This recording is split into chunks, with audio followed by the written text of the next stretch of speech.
प्रणाम। चित्रांशी आप शुरू करो। हाँ जी। बोलो श्री प्राणनाथ प्यारे की जय, बोलो श्री सद्गुरु महाराज की जय। सर्व सुंदर साथी को मेरा प्रेम प्रणाम जी। प्रणाम जी।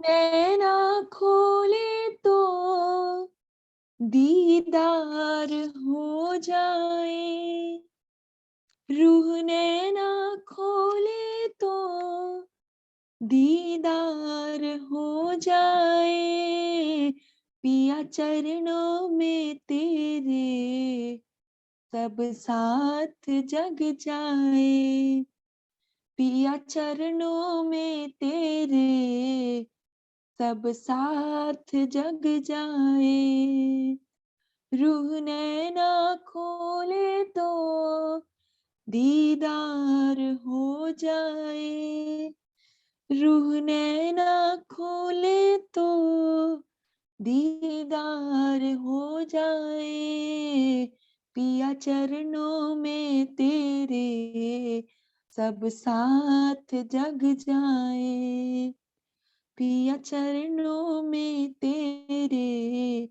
सब साथ जग जाए। सुख अपनी निस्बत के साक्षात मिल जाए, पिया आप जो चाहो तो बात बन जाए, पिया आप जो चाहो तो बात बन जाए, फिर हुक्म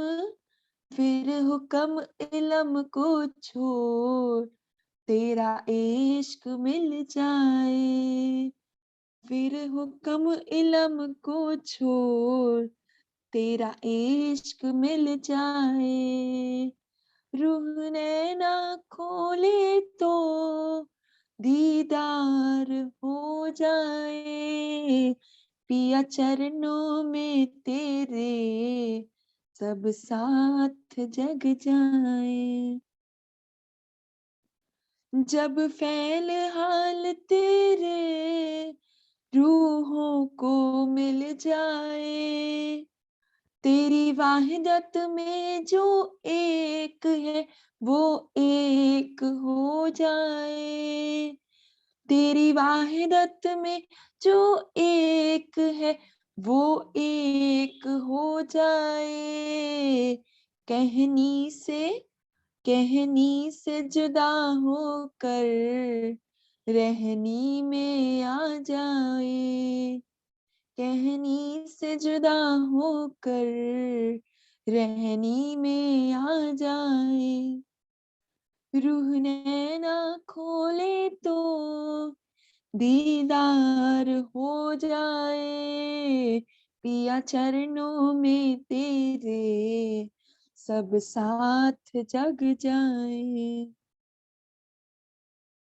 जिस दिल में पिया हर पल बस तुम ही रहते हो, अपने ही इल्म से अपना सुख लज़्ज़त देते हो, अपने ही इल्म से अपना सुख लज़्ज़त देते हो, वो लज़्ज़त ले करके दिल वापस खिल जाए, वो लज़्ज़त ले करके दिल वापस खिल जाए, पिया चरणों में तेरे सब साथ जग जाए, पिया चरणों में तेरे सब साथ जग जाए,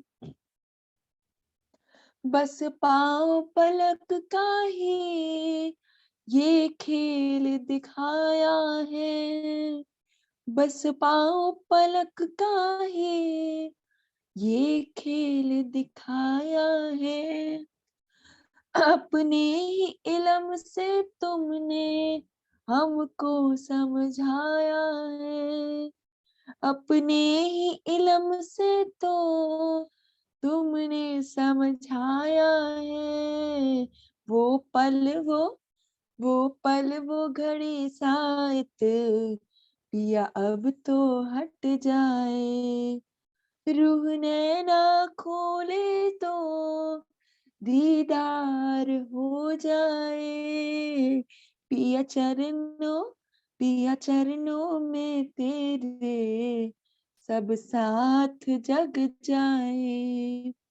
पिया चरणों में तेरे सब साथ जग जाए।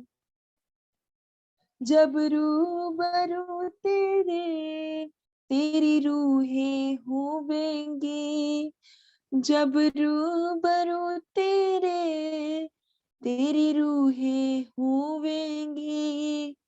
नैनों से नैनों का अमीरस पीवेंगी। नैनों से नैनों का अमीरस पीवेंगी। वो नैन वो नैन वो नैन नजारा नूरी पिया अब तो मिल जाए। वो नैन नजारा नूरी पिया अब तो मिल जाए। वो नैन नजारा नूरी पिया अब तो मिल जाए। रूह नैना खोले तो दीदार हो जाए।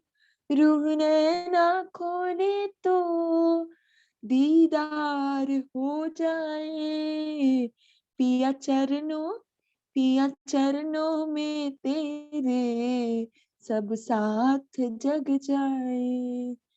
पिया चरणों में तेरे सब साथ जग जाए। पिया चरणों में तेरे सब साथ जग जाए। बोलो श्री प्राणनाथ प्यारे की जय।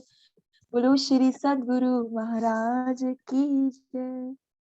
आप सभी सुंदर साथ जी के चरणों में मेरा प्रेम प्रणाम जी। प्रणाम प्रणाम जी, जी। प्रणाम जी सोनी साहब जी। धन्यवाद चित्रांशी।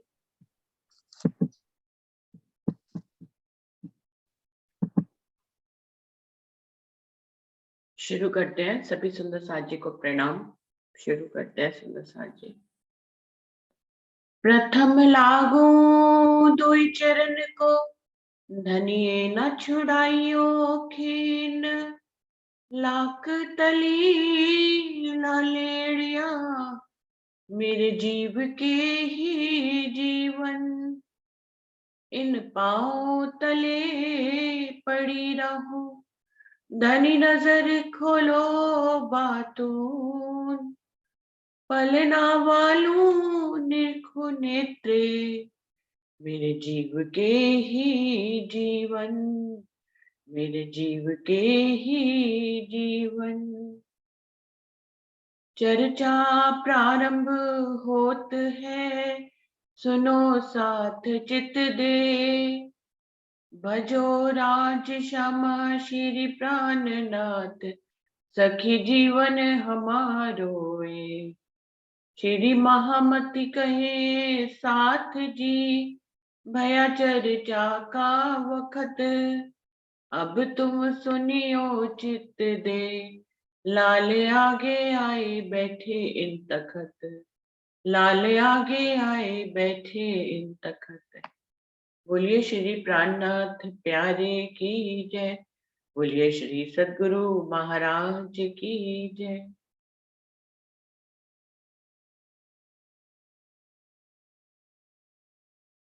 सुंदर साथ जी, बीतक साहब वाणी का ये 29वां प्रकरण चल रहा है जिसकी 44 चौपाई हो गई थी।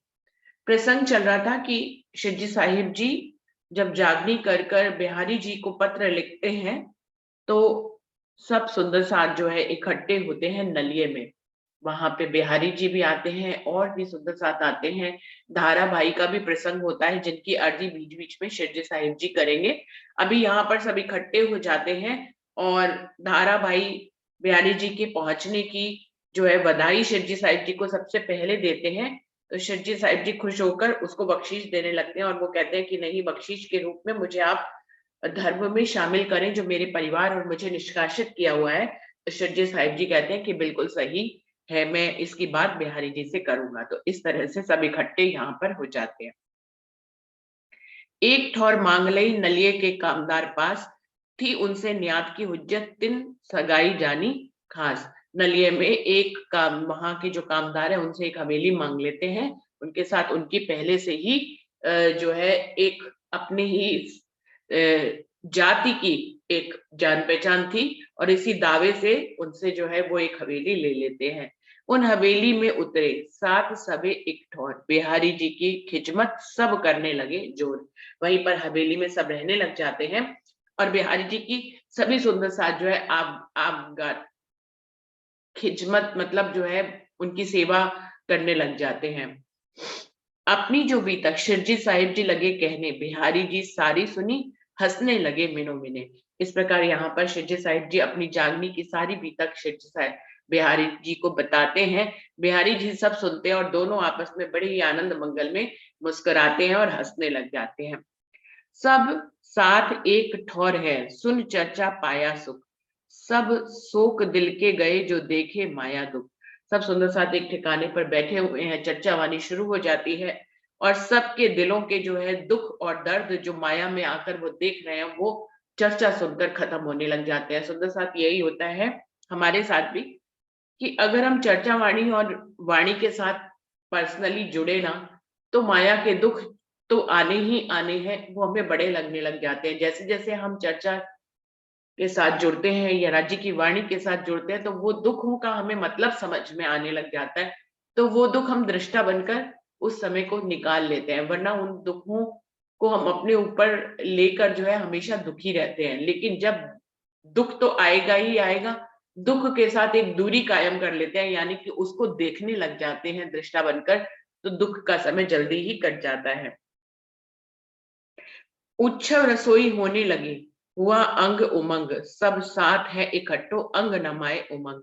जब इतने साथ सुंदर साथ इकट्ठे होते हैं तो हमेशा उत्सव रसोई शुरू हो जाती है। सभी के अंगों में बहुत उमंग होता है, सब अपनी अपनी तरफ से सेवा करने लग जाते हैं। कोई भोजन बनाने लग जाता है, कोई पानी की सेवा में लग जाता है, कोई किसी और सेवा में लग जाता है। तो ये तो सुंदर साथ हमेशा से ही होता है, यही प्रचलन आज तक चलता आया है। जब भी कोई बेला और भंडारा होता है तो सुंदर साथ अपनी अपनी सेवाओं में लग जाते हैं। सबके अंगों में उमंग जो है वो समाने नहीं पा रही थी, इतने सब अधिक प्रसन्न थे। शिरजी साहिब जी की चर्चा होने लगी जोर, भाव दिखाए वचन कहे चित माया से देवे मरोड़। शिरजी साहिब जी शुरू से ही चर्चा करते थे, तो यहाँ पे भी चर्चा शुरू हो जाती है। इतनी सुंदर चर्चा करते थे, भाव दिखाए वचन कहे चित माया से देवे मरोड़। उनके शब्द पिरोए हुए सुंदर और प्रभावशाली होते थे कि सुनने वाले का दिल अपने आप ही माया से विरक्त होने लग जाता था। वो माया को छोड़कर परमात्मा की तरफ उसका हृदय चल पड़ता था। इतने सुंदर वचनों से शिरजी साहिब जी चर्चा किया करते थे। रूपा राधा बाई जी एकांत बिठाए तिनको, सिखापन देने लगे करो सेवा इन मखत्मो। क्योंकि रूपा राधा बाई और तेज बाई शिरजी साहिब जी के साथ आए थे ये सुंदर साथ जी, तो रूपा राधा को सिखापन देने लगते हैं शिरजी साहिब जी एकांत में ले जाकर। क्या कहते हैं, श्री धाम का धनी जानियो बिहारी जी को राज, इनकी आज्ञा में रहो जो तुम मेरे किए सब काज। क्योंकि रूपा राधा बाई शुरू से ही शिरजी साहिब जी की सेवा में लगी रहती थी, अभी यहाँ पर उनको जो है वो बिहारी जी की सेवा में शिरजी साहिब जी भेज देते हैं और कहते हैं कि इनका धाम का धनी जानकर ही सेवा करना, और इनकी सेवा करना तुम समझना कि तुमने मेरी सेवा कर ली। क्योंकि उनका चित्त यहाँ पर ही इन चौपाइयों से पता लगता है, रूपा राधा बाई का चित्त तो शिरजी साहिब जी की सेवा में लगता था, लेकिन यहाँ पर वो बिहारी जी की सेवा में लगा तो देते हैं उनको, लेकिन साथ में ये एक सिखापन भी देते हैं कि इनको धाम का धनी मांगना और इनकी सेवा करना मतलब तुम्हारे दिल में तुम ये समझना कि तुमने मेरी सेवा करी है। जो इनकी आज्ञा भंग करो तो मेरा तुमसो नहीं काम, तो तुमसे मैं जुदा हूंगा तुम मेरा न लीजो नाम। ऊपर से उनके ऊपर एक कठोर नियम भी पारित कर देते हैं कि यदि इनकी आज्ञा का तुम भंग करोगी किसी भी तरह से, तो तुम समझो कि तुमने मेरी आज्ञा को भंग किया है, तो मैं तुमसे फिर जुदा हो जाऊंगा, अलग हो जाऊंगा, फिर मेरा नाम मत लेना। तो शिरजी साहिब जी के ऊपर उनके भाव है, लेकिन वो उन भावों को बिहारी जी की तरफ मोड़ने की कोशिश कर रहे हैं। इन बात इनको दई सिखापन और अब मैं कह पूछ छूटा तो तुम मेरी नाकाड़ियों खोल, वो कह रहे हैं, इस तरह से उनको शिरजी साहिब जी सिखापन दे देते हैं और कहते हैं कि अब मैं बार बार तुम्हें नहीं समझाऊंगा, मेरा मान सम्मान रखना और बिहारी जी की बड़े अच्छे से सेवा करना। इन बात सब सात को सिखापन लगे देने, सगाई श्री धाम वतन की दई कर अपनायत अपने। इस प्रकार से जैसे रूपा राधा बाई को सिखापन दिया, ऐसे और सुंदर साथ को भी बिहारी जी के प्रति भाव समर्पित करने के लिए और सुंदर साथ को भी सिखापन देते हैं। परम धाम की सगाई है, रतन बाई की आत्म है, शिवजी साहिब जी जानते हैं और उनके गुरु भाई भी हैं। और दूसरी बात है कि वादा किया है धनी देवचंद जी को कि इकट्ठे ही जागनी कार्य में लगेंगे। तो परमधाम की सगाई जानकर भी और अपने सदगुरु को दिए गए वादे के अनुसार बिहारी जी की बहुत आगवानी करते हैं, उनकी उनकी जो है बहुत ही खिजमत करवाते हैं सुंदर साथ से। यहाँ पर एक ठौर एकांत में करने लगे मसलहत, बिहारी जी और शिरजी क्या करना आई शायद, और स्वयं बिहारी जी के पास बड़े भाव से प्रेम से बैठकर इस बात के लिए मसलहत किया करते थे, शिरजी साहिब जी की जागनी कार्य हम आगे कैसे बढ़ाएं। पहनाए साथ सबको, काहू वस्त्र काहू भूखन, काहू बासन काहू कछु, यूं सेवे मोमिन। जो कुछ भी इतनी सारी जागनी, जगह जगह की जागनी में जो भी सामान, वस्त्र आभूषण गहने जो इकट्ठे थे, वो सभी को शिरजी साहिब जी यहाँ पर बांट देते हैं। किसी को वस्त्र, किसी को आभूषण, किसी को बर्तन दे देते हैं। और सामा सब लेके धरी बिहारी जी के आगे, नगद वस्त्र भूषण पहन पोतिया जुदे हुए। और भी जितनी भी सामग्री मिली थी वो बिहारी जी के सामने रख देते हैं। नगद जो भी कैश मिला था, वस्त्र या आभूषण मिले थे, सब बिहारी जी के सामने समर्पित कर देते हैं। पहन पोतिया जुदे हुए, खुद दो वस्त्र पहनकर अलग हो जाते हैं इन सब चीजों से।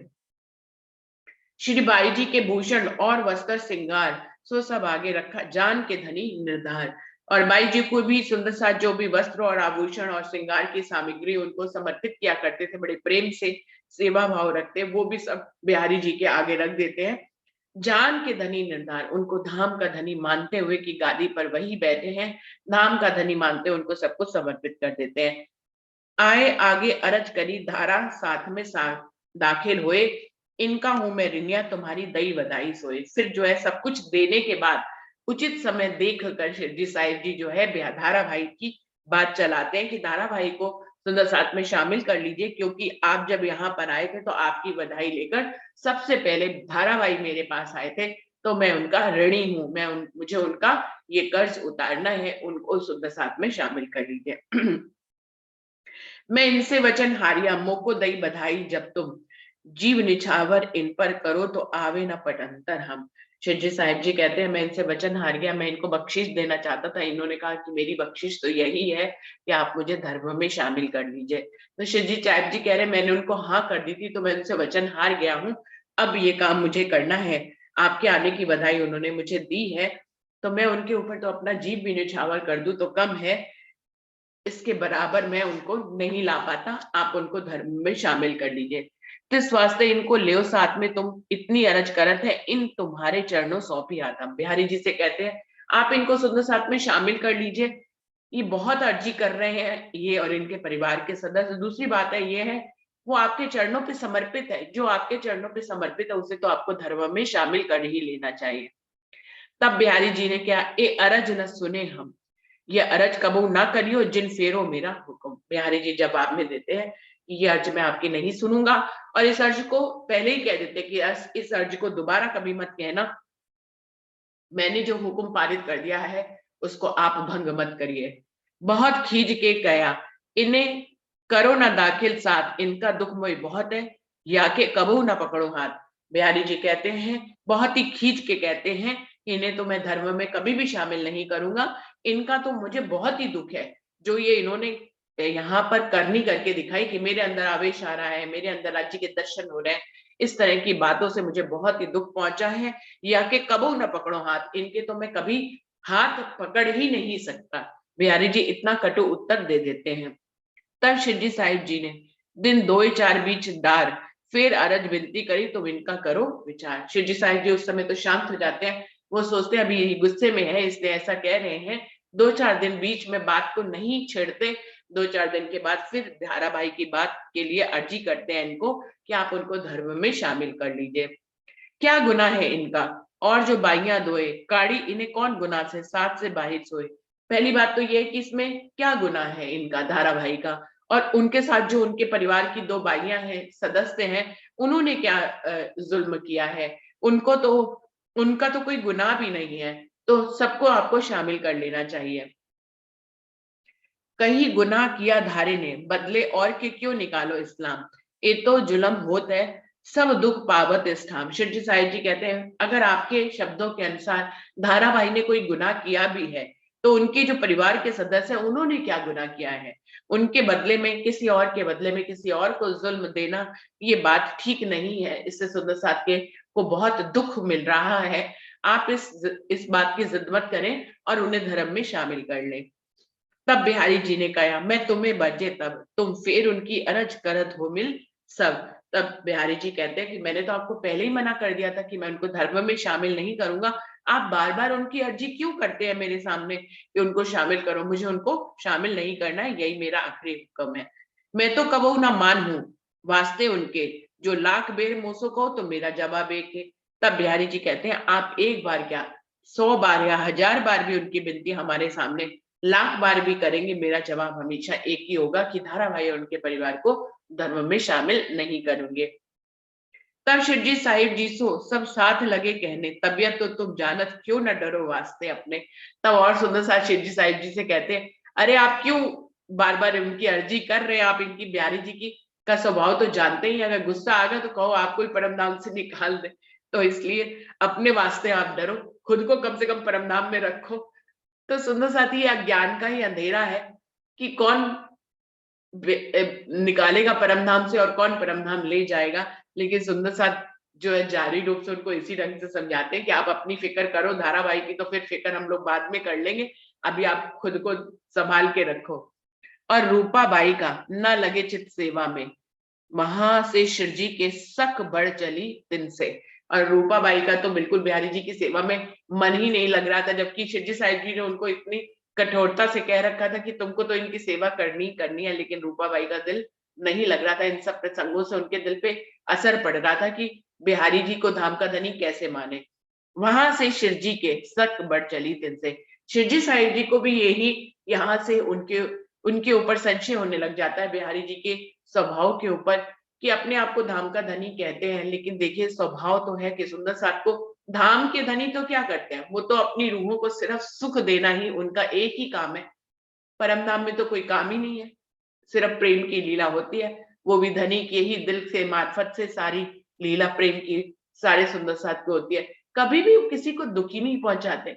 माया में भी जो हमें लगता है कि धनी ने ये खेल बनाया हमें दुख दिखाने के लिए, सुंदर साथ जी ये दुख दिखाने के लिए माया का खेल बना है ऐसा हम सोचते हैं, पर ये सुख दिखाने के लिए बना है। अगर दुख ना हो तो सुख की पहचान नहीं होती, उस पहचान को ही बताने के लिए जो थोड़ा बहुत दुख देते हैं। यदि हम लोग देखें तो हमें धनी हर पल हर घड़ी अपनी छत्र छाया में रखते हैं और दुखों से बचाते रहते हैं, लेकिन दुख का थोड़ा बहुत जो अनुभव कराते हैं वो इसलिए क्योंकि हमें सुख की पहचान तब तक नहीं होगी जब तक हम दुख को नहीं देखेंगे। तो धनी का तो एक ही काम है अपनी रूहों को सुख लज्जत और लाड देना। अब धाम का धनी बने हुए बिहारी जी और सुंदर साथ को सिवाय दुख के कुछ नहीं दे रहे, तो कैसे धाम के धनी हैं। शिरडी साहिब जी के मन में संशय पैदा हो जाता है कि हमारे धनी तो हमें लाड प्रेम और लज्जत ही देते हैं, और बिहारी जी जिस गादी पर बैठे हैं सुंदर साथ को सिवाय दुख के और कुछ नहीं दे रहे हैं। तो मन में संशय उत्पन्न हो जाता है। श्री महामती कहे ए साथ जी ए नलिये में मजकूर, और भी जो बहुत है सो आगे कहूं जहूर। शिवजी साहिब जी महामती जी कह रही हैं ये आपको नलिये का थोड़ा सा मजकूर थोड़ा सा वार्तालाप आपको बताया है, अभी तो नलिये का प्रसंग चल ही रहा है और भी बहुत सी बातें हैं जो आपको बताते हैं।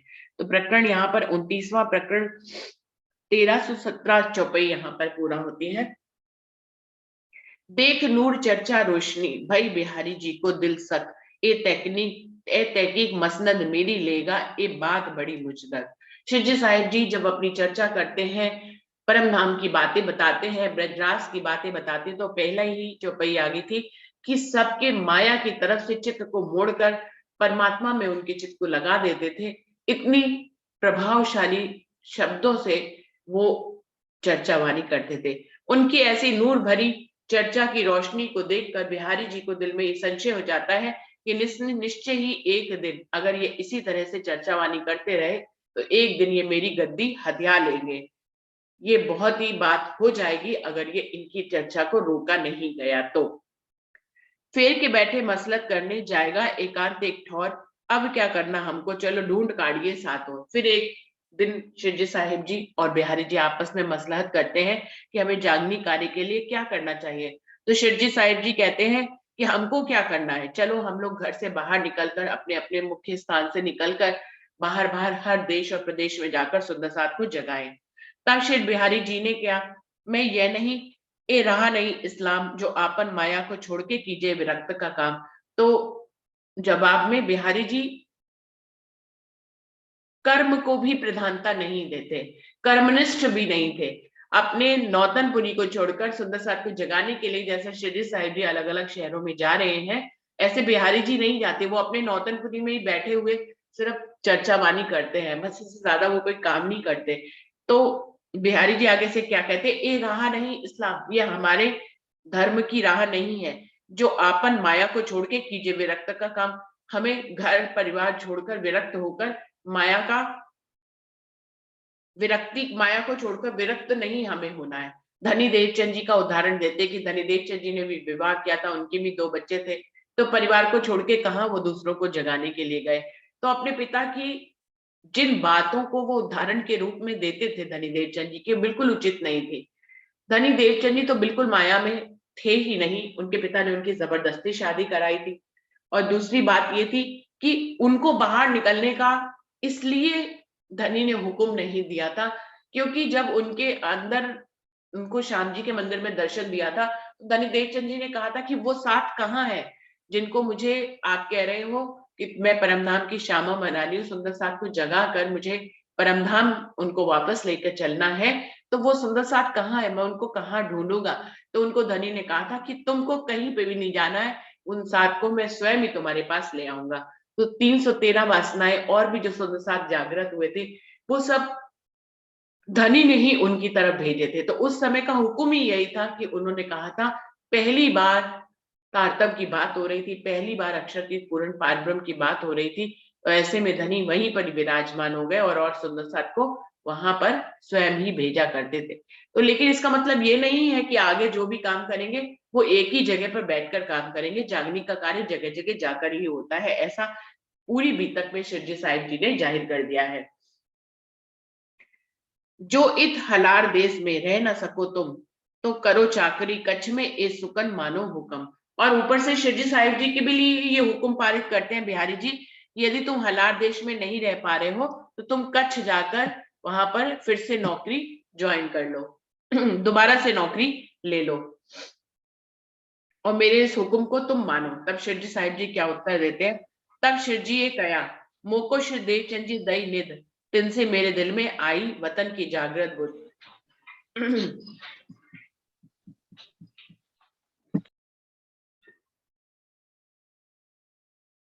तब शिव जी का मोको श्री देवचंद जी दई निध तिनसे मेरे दिल में आई वतन की जागृत बुद्ध। शिव जी साहिब जी कहते हैं कि मुझे धनी देवचंद जी ने, मेरे सतगुरु महाराज ने मुझे बहुत सी निधियां दी हैं, मेरे दिल में वतन की जागृत बुद्ध आ चुकी है, अब मैं माया का कोई भी काम नहीं कर सकता।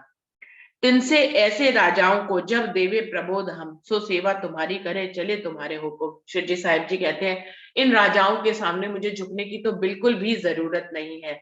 मैं अपने तारतम ज्ञान से, मैं अपने परमधाम के ज्ञान से ऐसे बड़े बड़े राजाओं को प्रबोध करने की क्षमता रखता हूँ और फिर ये खुद तुम्हारे हुक्म के तले चलेंगे, ये बड़े बड़े राजा आपकी सेवा करेंगे और आप मुझे उल्टा हुक्म दे रहे हैं कि मैं इनकी नौकरी करके इनका हुक्म बजाऊं, तो ये तो बिल्कुल भी नहीं हो सकता।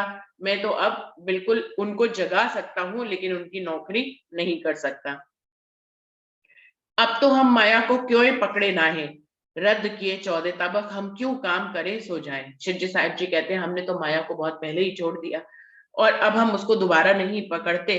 अब तो धर्म की राह पर ही हमें चलना है, वही काम करना है, उसके सामने तो हम 14 लोगों को भी वार सकते हैं। सकुंडल सकुमार की श्री देवचंद जी की नजर, वे आवे जब साथ में लैल मिट होवे फजर। और हमें तो सकुंडल और सकुमार की जागनी करनी है उनको ढूंढ कर, क्योंकि धनी देवचंद जी ने मुझे ये जिम्मेदारी दी है कि जब ये दो आत्माएं जागेंगी तभी ये लैलतुल कद्र की रात्रि खत्म होगी और फजर हो जाएगा, 7वां दिन शुरू हो जाएगा और हम परम धाम में जागृत हो जाएंगे। ताके वास्ते आपन मिल निक से बाहर, श्री देवचंद जी को प्रकाश करे सब में जाहिर। और तब शिवजी साहिब जी कहते हैं कि हमें और आपको तो निकलना ही चाहिए बाहर, बाहर निकलकर हम धनी देवचंद जी के प्रकाश को सारी दुनिया में फैलाएंगे और सब में जाहिर करेंगे।